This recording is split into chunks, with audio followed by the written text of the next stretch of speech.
जहां उर्दू दुनिया में सलाम टीवी की बादशाहत बरकरार है, वहीं सलाम टीवी के एक एंकर भी मुल्क में अपनी छाप छोड़ रही हैं। जी हां, सलाम टीवी के एंकर शबनम हसन को National Council of News and Broadcasting में International Women of Courage Award 2024 से सरफराज किया गया।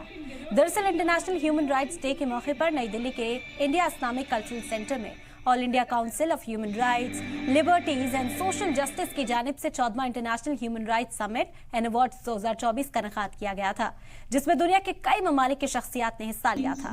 यह अवार्ड ऑल इंडिया इमाम ऑर्गेनाइजर के सदर उमर अलियासी और बिशप के हाथों से दिया गया। इस मौके पर स्कूली बच्चों ने भी शानदार परफॉर्मेंस पेश किया था।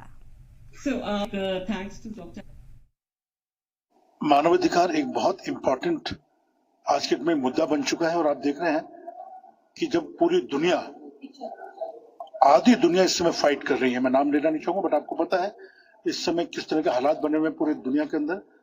मानव अधिकारों का किस तरह से वायलेशंस हो रहा है, ये अपने आप में बहुत शर्मनाक बात है।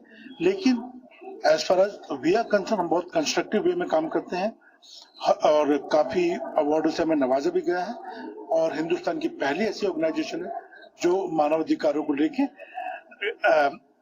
काम करते हैं, मानवाधिकारों को प्रमोट करते हैं, पीस को प्रमोट करते हैं, टॉलरेंस को प्रमोट करते हैं, ह्यूमैनिटी को। काफी प्रोमिनेंट पर्सनालिटी हैं, ठीक है, जिनको हम अवार्ड कर रहे हैं और जिसमें कोरिया से भी लोग आए हैं और कोरिया से भी लोग आए हैं, यूएसए से लोग आए हैं, दुबई से लोग हैं, नेपाल से लोग हैं, लंदन से लोग आए हैं।